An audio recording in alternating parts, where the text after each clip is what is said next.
करते हैं, सभी स्वतंत्रता सेनानियों का आदर करते हैं, लेकिन उन सभी स्वतंत्रता सेनानियों में एक तरह से दो चमकते सितारे हैं, बाबा साहब अम्बेडकर और भगत सिंह।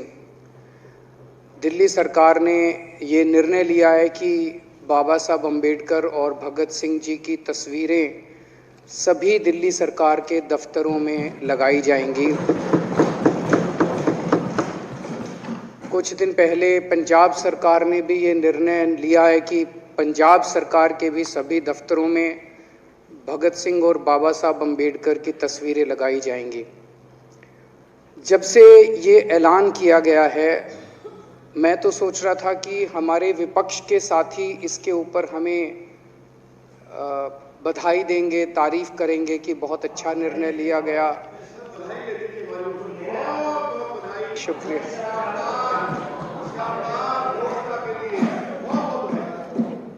लेकिन जब से ये ऐलान किया है कि इतना, यहाँ तो कहने के लिए कह दिया, बाहर एक मिनट मेरे को पूरा, हमें इतना क्रिटिसाइज किया जा रहा है। बीजेपी वाले कह रहे हैं कि बाबा साहब अम्बेडकर और भगत सिंह की क्यों लगाई, सावरकर की क्यों नहीं लगाई, हेडगेवार की क्यों नहीं लगाई। तो मैं कह रहा हूं भाई, सावरकर की और हेडगेवार की तुम लगा लो। भाई अब देखो, जो बोल रहे थे उसमें तो किसी ने टिप्पणी नहीं की। मैंने कहा भाई सावरकर की आप बोल रहे हैं, सावरकर की और हेडगेवार की तुम लगा लो, हम बाबा साहब अम्बेडकर की और भगत सिंह की लगा लेते हैं। कांग्रेस वाले चिल्ला रहे हैं, इंदिरा गांधी की क्यों नहीं लगाई, राजीव गांधी की क्यों नहीं लगाई, सोनिया गांधी की क्यों नहीं लगाई। तो हम कह रहे हैं भाई, इंदिरा गांधी की तुम लगा लो, हम तो बाबा साहब अम्बेडकर की और भगत सिंह की लगाएंगे। अध्यक्ष महोदय, मेरे को पता नहीं था ये लोग बाबा साहब अम्बेडकर और भगत सिंह से ऐसी नफरत क्यों करते हैं सारे प्रतिपक्ष के लोग। मैं आपको बताता हूं क्यों करते हैं, और खासकर बीजेपी वाले बाबा साहब अम्बेडकर से इतनी नफरत क्यों करते हैं, मैं बताता हूं आपको। बाबा साहब अम्बेडकर ने संविधान बनाया, मैं बता देता हूं आपको, आप भी सेटिस्फाई हो जाओगे।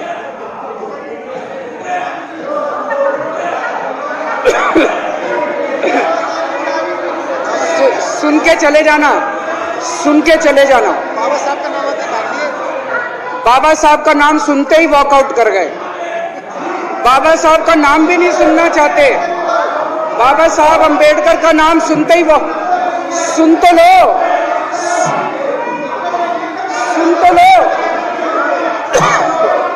वो तमाशा, और ये सब कुछ जो इन्होंने बोला वो सच बोला। सुन तो लो।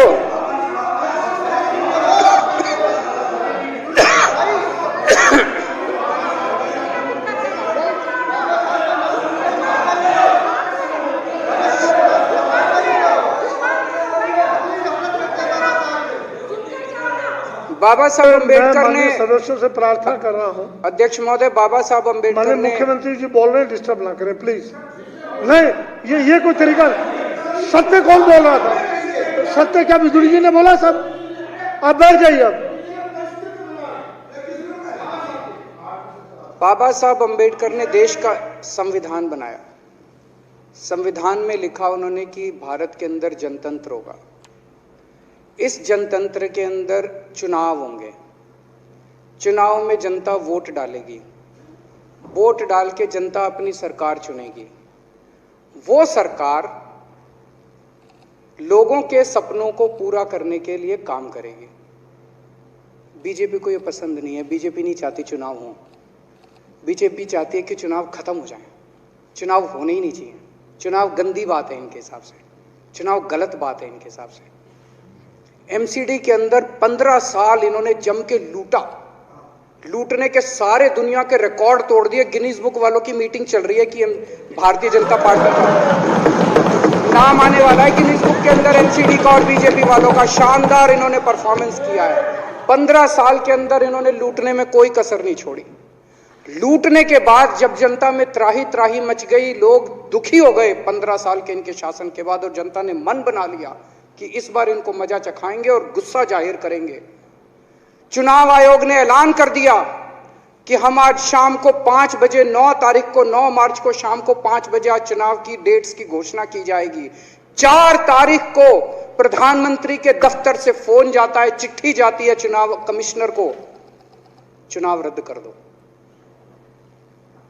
पूरी दुनिया के अंदर आज तक ऐसा नहीं होगा कि प्रधानमंत्री सीधे सीधे चुनाव कमिश्नर को फोन करके और चिट्ठी लिख के कहते हैं कि चुनाव रद्द कर दो। इसलिए ये नफरत करते हैं बाबा साहब अम्बेडकर से। ये कहते हैं बाबा साहब अम्बेडकर नहीं होता तो जनतंत्र नहीं होता इस देश के अंदर। कल एक बीजेपी का बड़ा नेता मिला, बोला जी मैंने तो अपने बीजेपी के बड़े नेताओं को बोल दिया ये चुनाव का चक्कर छोड़ो, एमसीडी में भी एनडीएमसी जैसा कर दो। मैंने कहा इसका क्या मतलब? वो बोले जैसे एनडीएमसी में चुनाव ही नहीं होते, एनडीएमसी में केंद्र सरकार नॉमिनेट कर देती है, बोले जी एमसीडी में भी यही हो जाना चाहिए। अध्यक्ष महोदय, इनका बस चले ना इस देश के अंदर सारे राज्यों में और देश में चुनाव कराना बंद कर दें। इसलिए ये नफरत करते हैं, इसलिए बाबा साहब अम्बेडकर से नफरत करते हैं ये लोग। बाबा साहब अम्बेडकर चुनाव की प्रक्रिया रख के गए थे, इनका बस चले तो ये चुनाव कराना बंद कर दे। कह रहे हैं हम तीनों एमसीडी को यूनिफाई करना चाहते हैं। अरे 7 साल थे तुम्हारे पास, सो रहे थे क्या 7 साल से? कहां थे तुम लोग 7 साल से? क्यों नहीं तुम लोगों ने क्यों नहीं तुम लोग यूनिफाई करने के लिए पैसे चाहिए? क्यों नहीं तुम लोगों ने यूनिफाई किया 7 साल से? चुनाव के 1 घंटे पहले तुम लोग चिट्ठी लिख रहे हो, अब सो के जागे हो कि अब यूनिफाई करोगे। तो यूनिफाई नहीं करना, चुनाव टालने हैं, क्योंकि हार रहे हैं। मेरी हाथ जोड़ के विनती है, हार जीत लगी रहती है, कभी ये पार्टी हारती है, कभी वो पार्टी हारती है, कभी आज बीजेपी हारती है, कभी आम आदमी पार्टी भी हारती है, कभी कांग्रेस हारती है। देश बड़ा है, देश की सोचो। आज आम आदमी पार्टी है, कल आम आदमी पार्टी हो सकता ना हो। आज बीजेपी है, कल बीजेपी हो ना हो। आज केजरीवाल है, कल केजरीवाल नहीं होगा। आज मोदी जी हैं, कल मोदी जी नहीं होंगे। कोई बड़ा नहीं है, देश बड़ा है, मुल्क बड़ा है, कौम बड़ी है, समाज बड़ा है। देश को नहीं झुकने देना, देश को नहीं टूटने देना, देश को नहीं किसी भी हालत में देश पे आंच नहीं आनी चाहिए। ये लोग देश के साथ खिलवाड़ कर रहे हैं, ये लोग संविधान के साथ खिलवाड़ कह रहे हैं। हम यूनिफाई करना चाहते हैं।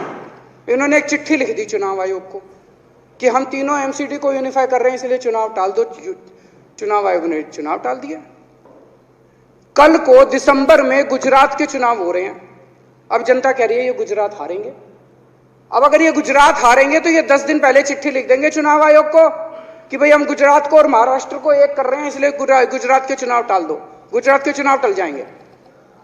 अगली बार ये लोकसभा हारेंगे, चिट्ठी लिख देंगे जी ये पार्लियामेंट्री फॉर्म ऑफ सिस्टम बड़ा खराब है, हम प्रेसिडेंशियल फॉर्म ऑफ सिस्टम ला रहे हैं, संविधान बदल रहे हैं, चुनाव टाल दो। चुनाव टल जाएंगे। ये क्या मजाक बना रखा है इन्होंने, नौटंकी कर रखी है इन्होंने। भारत जनतंत्र है, देश ये बर्दाश्त नहीं करने वाला जो इन्होंने नौटंकी कर रखी है। कहते हैं हम दुनिया की सबसे बड़ी पार्टी हैं, हम तो जी दुनिया की सबसे छोटी पार्टी हैं। फिर भी डर गए तुम लोग।